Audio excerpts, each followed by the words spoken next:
Lorraine qui va nous lancer un message de feu. Voilà. Je vais laisse te présenter. Je lance mon message de feu avec un fond qui n'est pas bleu. Je trouve ça pourrait. Ah, montre. On peut pas, ça va être plus. Ça va être plus. Ça tire l'œil. Donc,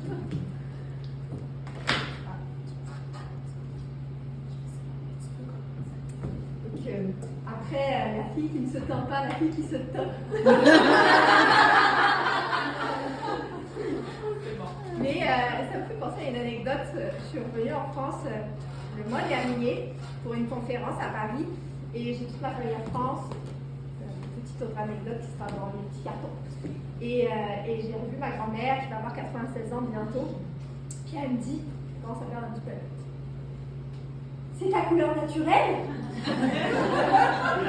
Oui, ça va avec la personnalité. Mais si j'avais des cheveux gris, littéralement, ils seraient gris. Mais j'ai pas cette chance. Donc, bonjour. Bonjour à tous. Merci Joanie de m'avoir invité aujourd'hui à parler sur scène. Je me demandais si j'allais avoir une scène. Tu sais, est-ce que physiquement il allait y avoir un petit peu de hauteur? Eh bien oui. Et quand Joanie m'a écrit, je pense, début septembre, la première semaine de septembre, j'ai dit un grand oui. Un grand oui. Parce que c'était vraiment ce que je voulais. C'est une de mes aspirations vraiment de parler, de véhiculer mon message et d'amener les femmes à découvrir ce que j'ai à dire. Et je l'avais même visualisé et dit dans un de mes posts le 29 août. Littéralement, 10 jours plus tard, j'avais l'invitation. Et c'est pas un hasard. C'est pas un hasard si je suis là ce soir pour vous parler. C'est les 15 dernières années qui m'ont amené ici. Pourquoi? Il y a 15 ans, j'ai choisi. J'aimerais bien vous dire que j'ai choisi de venir seule avec mon sac à dos, traverser l'océan et venir au Québec, mais je suis quand même arrivée avec 5 valises. Ça peut pas être toujours grave. Et il y a 15 ans, j'ai fait le choix de quitter la France, ma famille, et de venir seule au Québec pour étudier. Je suis partie pour 3 ans.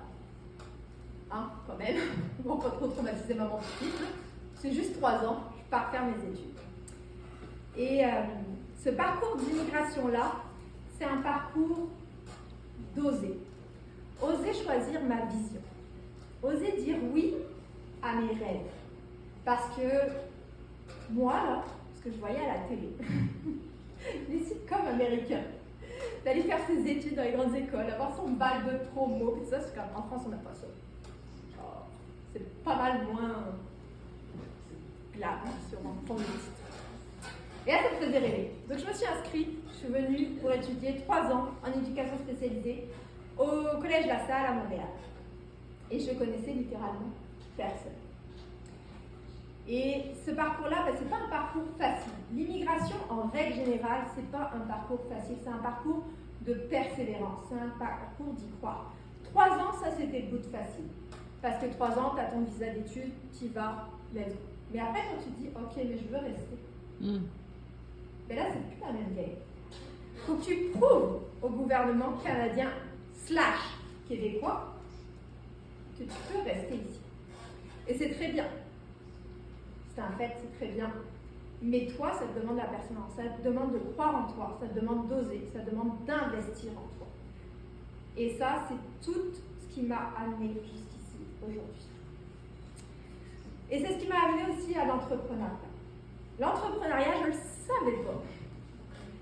Ou du moins, je ne me l'avouais pas. Je l'ai toujours eu dans les pattes. Mon père était chef d'entreprise. En fait, est chef d'entreprise. Il a monté sa business tout seul avec la secrétaire, ma mère, qui gérait les comptes. Une petite entreprise, c'était dans le garage. À l'époque, c'était le garage, juste au bout du terrain, au fond de la maison.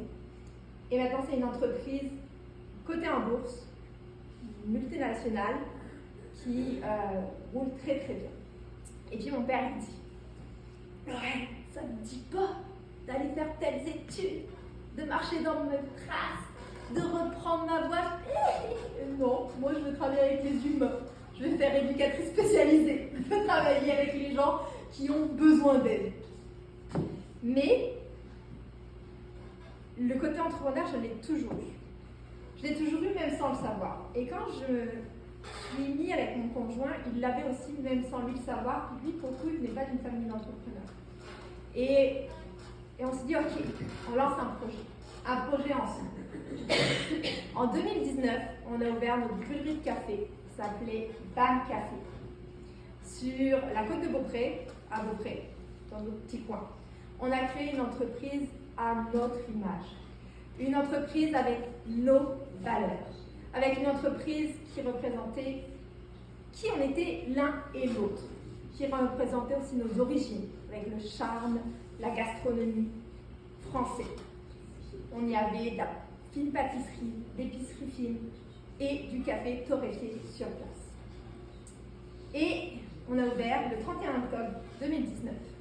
Bon, on n'avait pas de cristal. 4 mois plus tard, Covid.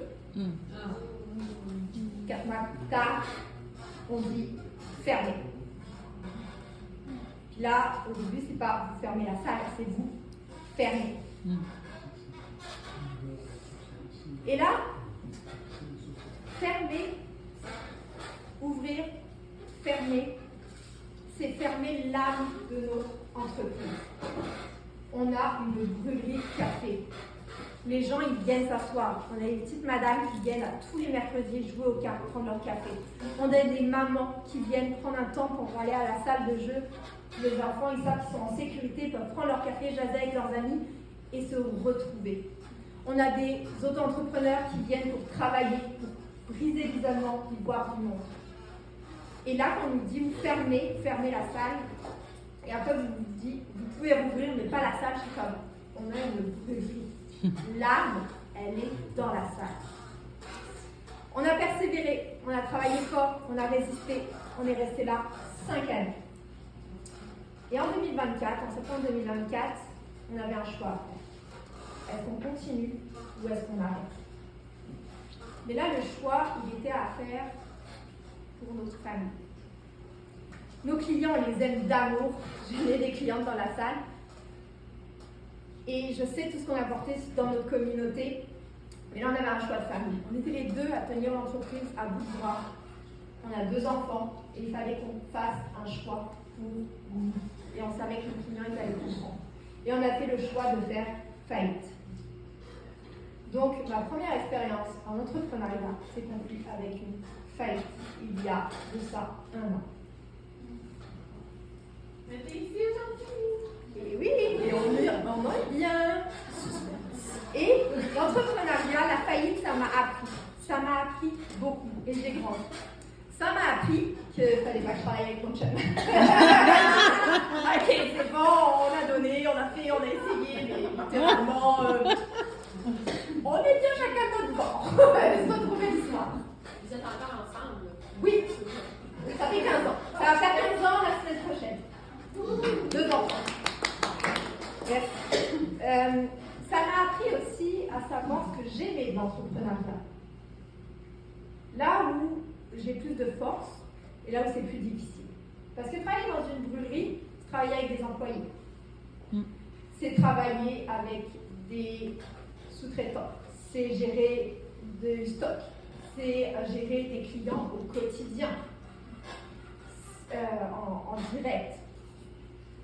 Et donc ça m'a appris aussi mes besoins. Ça m'a appris ce que je voulais et où je voulais aller.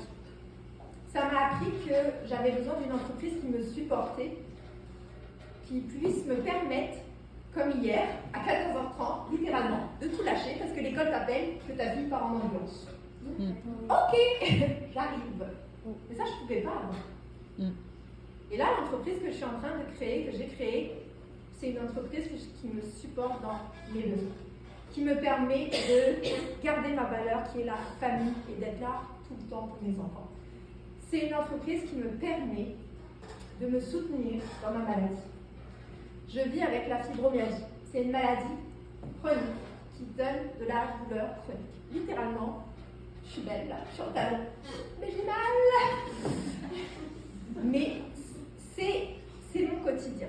Et il y a des jours, je peux juste pas travailler.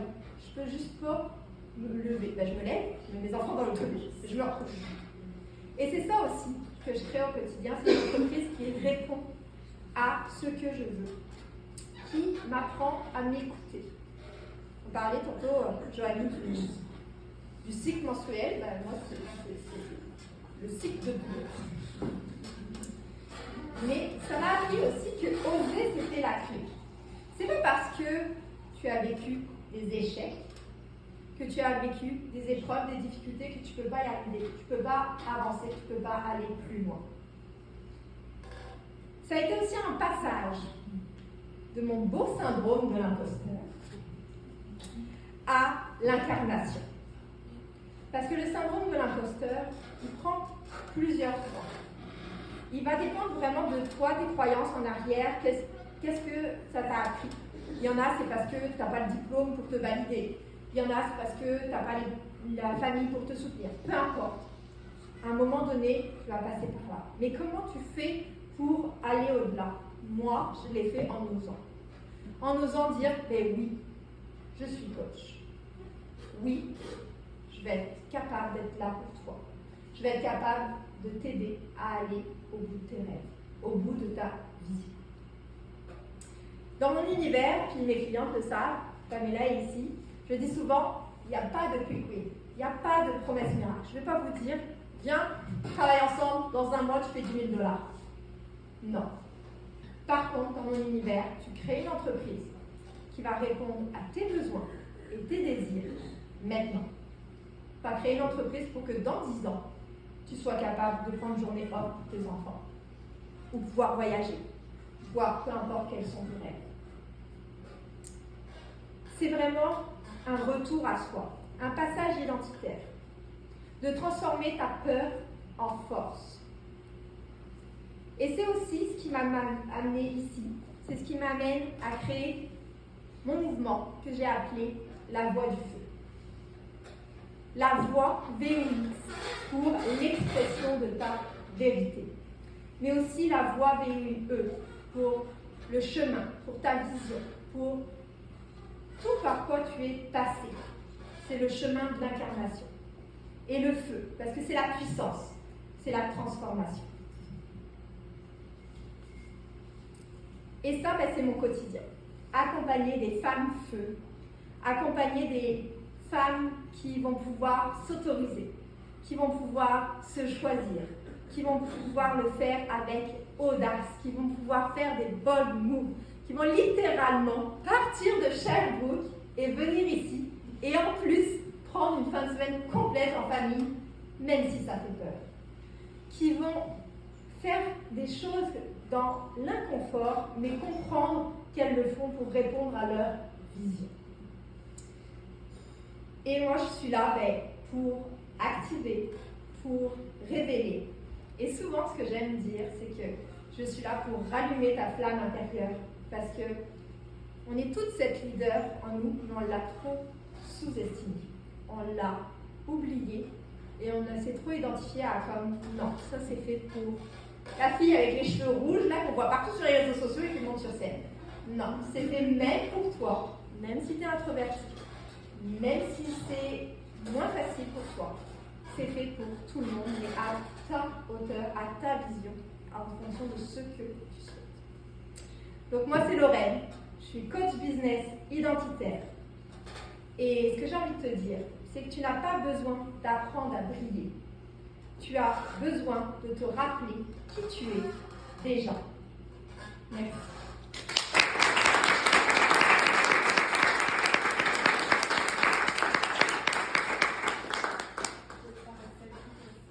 J'ai pas mon téléphone. On peut le faire avec toi. Ça fera pas trop.